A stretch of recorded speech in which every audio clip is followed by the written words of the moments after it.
দয়াল নবীজি বিনে আমার মায়ার নবীজি বিনে আপন বলতে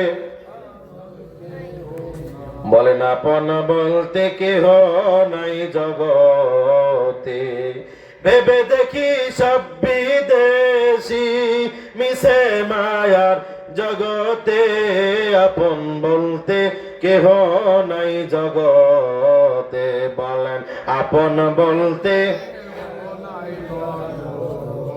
ওর যারা ছিল আমার কত যে আপন মরার পরে তারাই মিলে আমায় পরাইবে কাপড়। তাহলে সামান্য 4-5 বার ফাতনা পায়খানা হওয়ার পরে আপনার যদি ক্ষমতা না থাকে তাহলে কিসের ক্ষমতাশীল আপনি? এত ক্ষমতা আপনার? সরু একদিন উঠাই দেখান তো, এত ক্ষমতা আপনার? বন্ধ করে আমার বাবাদের আমার ডিবলি মনোযোগ দিয়ে খেয়াল করেন। মুসা নবী ডাকতে বললেন, কে আছো না ফরমান, এখান থেকে বাড়িতে চলে যাও, তোমার জন্য আল্লাহ রাব্বুল আলামিন বৃষ্টি দেয় না। কিন্তু ওই জমানা থেকে ওই মজলিস থেকে কেউ উঠে চলে যায় না। আবার মুসা নবী আমার দিকে তাকান, যদি আমার চেহারা ভালো না তারপর আমার দিকে তাকান। মুসা নবী আমার হাত উঠে রাখতে পারে, আল্লাহ তাআলা কেউ তো উঠে চলে যায় না, আপনি দয়া করে বৃষ্টি দেন, বৃষ্টি না দিলে আমরা বড় বিপদের ভিতরে আছি, আল্লাহ আপনি বৃষ্টি দেন। আল্লাহ ডাকতে বলে, মুসা ওই ব্যক্তি যদি উঠে না চলে যায়, নাফরমান হাত উঠাইছে, আমি বৃষ্টি দেব না। আবার মুসা নবী আবার ডিক্লেয়ার দিয়ে ডাক দিলেন, ঘোষণা দিয়ে বললেন, কে আছো আমার সামনে, খবরদার নাফরমানি যে করেছে তুমি উঠে চলে যাও, তোমার কারণে আজকে বৃষ্টি হয় না, তুমি উঠে চলে যাও। কেউ উঠে চলে যায় না। তবে ওই সমাজের ভিতরে বাদান আপনারা এখানে যারা আছেন 2 নম্বরই কাজ যে করেন, যে সুদ খান যে ঘুষ খান, সে জানে কি জানে না? জোরে বলেন, আওয়াজ তুলে বলেন। মুসা নবীর জামানায় যে লোকটা দুর্নীতি করেছে, খারাপ কাজ করেছে, নাফরমানি করেছে, ওই লোকটা নফসের ভিতরে ধাক্কা দিয়েছে। হঠাৎ করে মনে মনে চিন্তা করে, হাই হাই মুসা নবী যেইভাবে বারবার করে বলতেছে, এখন মুসা নবী যদি আমার নামটা ঘোষণা দিয়ে দেয়, আমার তো পরিবার আছে, আমার ছেলে মেয়ে আছে, আমি পরিবেশের সামনে আমার আপনজনদের সামনে আমি মুখ দেখাইবো, কেমন করে আমি লজ্জা পাইবো। ওই ব্যক্তি গুনাহগার নাফরমান আল্লাহ রাব্বুল আলামিনকে ওই মজলিস থেকে অন্তর থেকে ডাক দেওয়ার, আল্লাহ আমি বড় নাফরমান, আমি বড় খারাপ ব্যক্তি, গুনাহগার ব্যক্তি, কিন্তু আল্লাহ তোমার দরবারে মাফ চাইতেছি। মুসা নবী যেন তার মুখ দিয়ে আমি আমার নামটা না বলে, জানি আমি নাফরমান, জানি আমি খারাপ কাজ করেছি। বাবা আমার সামনে যারা বসে আছেন, এই সর্বাসী আমার দিলটাকে আমার দিকে ঘোরাই দেন। বাবা আমার সামনে যারা বসে আছেন, আমরা অনেক সময় স্ত্রী গুনাহ করে স্বামী জানে না, স্বামী গুনাহ করে স্ত্রী জানে না, পৃথিবী করে দুনিয়া করে বাজারে আমি আপনি জিন্দগি কাটাইলাম।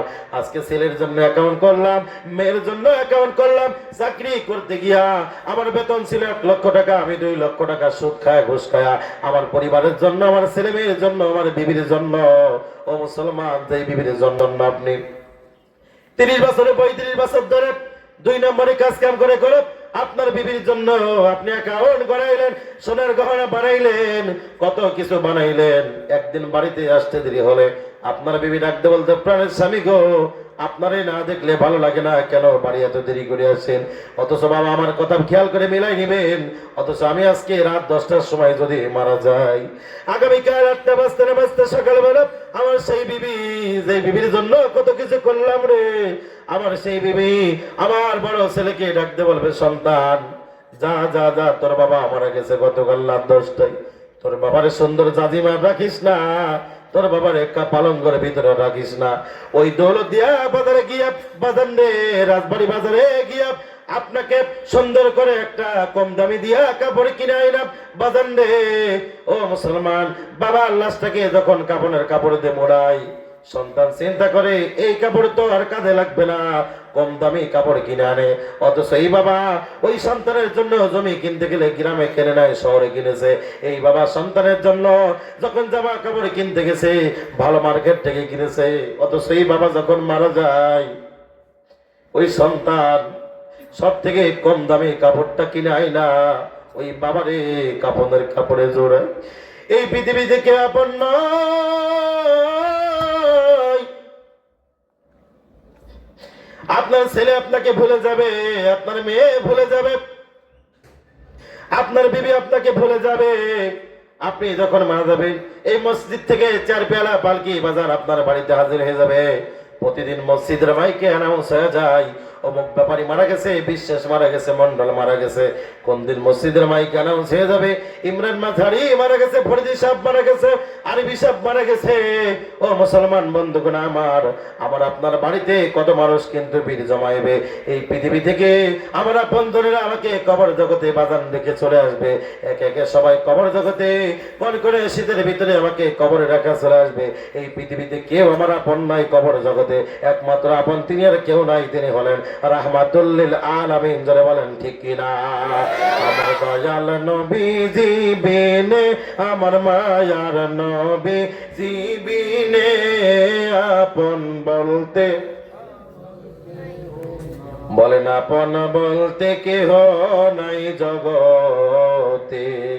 ভেবে দেখি সব বিদেশি মিশে মায়ার জগতে, আপন বলতে কেহ নাই জগতে।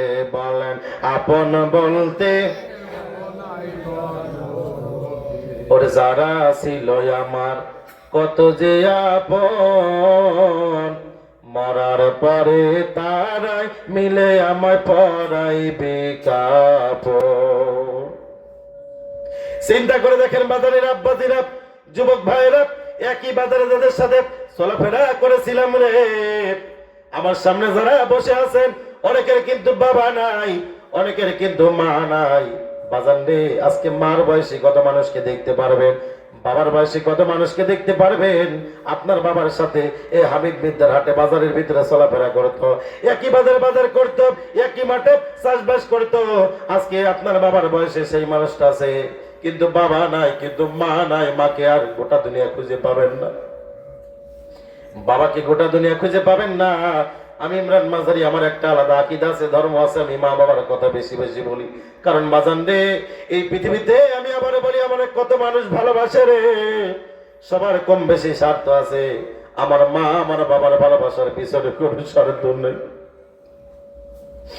অনেক সময় মাহফিল শেষ করে রাত 2টা-3টার সময় হাজার হাজার টাকা ইনকাম করে বাড়িতে চলে যাই। যাওয়ার পরে দেখি আমার বাড়িতে সবাই ঘুমাই পড়ে, রাত বাজে 3টা।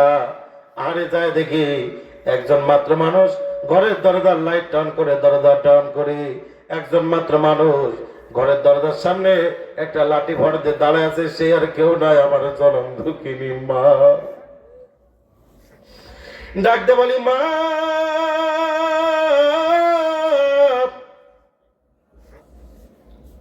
কন করে শীতের ভিতরে মানুষ বাড়ির বাইরে বের হয় না, পশু পাখি পর্যন্ত বাড়ির বাইরে বের হয় না, আর আপনি কেন না ঘুমায়া এত কষ্ট করে কেন দাঁড়ায় আছেন? আমার ডাকতে বলতো, বাবা মাসারি, তুমি ব্যবসা করো, তুমি ওয়াজ মাহফিলের জন্য বাইরে বাইরে থাকো, তুমি দোকানদারি করো বাবা। রাত 12টার সময় গাড়ির হর্ন বাজতেছিল, আমি মনে করলাম বাবা তুমি আইছো। এমন ভাবে বাড়ির বাইরে থাকতে থাকতে কখন রাত 3টা বেজে গেছে আমি মা এখনো টের পাই নাই। আর বাবা তুমি আমার কষ্টের কথা জিগাও, বাবা তুমি কি জানো না আমি মা ছোট্ট ফুটবলের মতো তোমার মতো সন্তানকে 10 মাস 10 দিন কষ্ট করে গর্ভে ধারণ করেছিলাম। ওই কষ্টের কাছে আজকে আমার কষ্ট তেমন কষ্ট মনে হয় না। একটু জবান খুলে বলা যাবে না আল্লাহু আকবার? আজকে মনে কিছু করবেন না। আমার দেশের অনেক যুবক ভাইরা আছে, আমার দেশে অনেক সন্তানরা আছে, আমার দেশের অনেক মানুষের আছে বাবা, তারা মারে মা কয় না, শাশুড়ি কয় আম্মা, মারে খাবার দাবার দেয় না, মার খোঁজ খবর নেয় না, মার খোঁজ খবর নেয় না। আমি আপনাদের বলে যাই, আপনি পীরের দরবারে লক্ষ লক্ষ টাকা খেদমত দিয়ে লাভ নাই, বাবার দরবারে গরু নিয়ে দিয়ে লাভ নাই, যদি কিনা আপনার মা বাবার সাথে আপনি খারাপ ব্যবহার করেন। আপনার মাকে খাবার না দিয়ে পীরের দরবারে গরু নিয়ে দিয়ে কোনো লাভ হবে না। জোরে বলেন ঠিক কিনা ভাই? আপনি মা বাবার খাদ্যেন না, পীরের দরবারে গরু নিয়ে যান। আপনার পীরকে কইছে যে মা বাবার খাবার দিস না, আমার দরবারে গরু নিয়ে এই কথা বলেন আপনারা ভাই? হাই হাই মা কেন এত দামি জানে না সকলে, বলেন মা কেন এত দামি জানেন? 1,000 সওয়াব মিলে, 1,000 সওয়াব মিলে, মাকে একবার দেখিলে মা কেন এত দামি জানে না সকলে। ভাইজান আজকে যুবক ভাই তোমার ভাই ধরে বলি, যুবক আজকে মায়ের সাথে খারাপ ব্যবহার করো না। আমার এক বন্ধু, আমি ফেরাই বলি, এক বন্ধু আছে, নাম বলা যাবে না, সে বন্ধুর আমি জিজ্ঞেস করলাম, দোস্ত এই পৃথিবীতে তোর সব থেকে বেশি ভালোবাসে কি? ওখানে বউ বলে, কেন আমার বউ আসে? আমি ডাকতে বললাম, হাসির কথা না, ডাকতে বললাম, দোস্ত তুমি বিবাহ করেছো কয়দিন? বলে 15 মাস। যার মা নাই দেখেন চোখের পানি ছেড়েছে, যার বাবা নাই তার কলিজার ভিতরে দাও দাও করে আগুন জ্বলতেছে।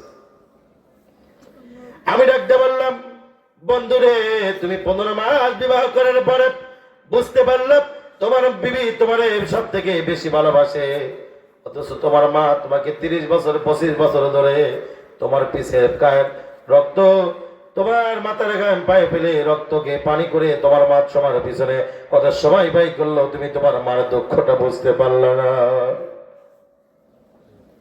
আমার দেশে অনেক যুবক ভাইয়েরা আছে, মা বাবার সাথে খারাপ ব্যবহার করে, মা বাবাকে খাবার দেয় না, মা বাবার সাথে দুষ্ট ব্যবহার করে। এজন্য আমি কিন্তু তাদের দোষ দিই না, কারণ বাজান আমি প্রায় বলি আমার দেশের গুলো অবস্থা এমন বাজান হয়েছে, বাজান আমার দেশে ফ্যাক্টরি খারাপ, এজন্য প্রোডাকশন গুলো খারাপ বের হইতেছে। জবান খুলে বলেন ঠিক না বেঠি? আপনাকে আমার কথা বুঝতেছেন না? মানে ফ্যাক্টরি খারাপ। আচ্ছা ফ্যাক্টরি যদি খারাপ হয় তাহলে প্রোডাকশন কি খারাপ হয় না ভালো হয়? পিছন থেকে বলেন।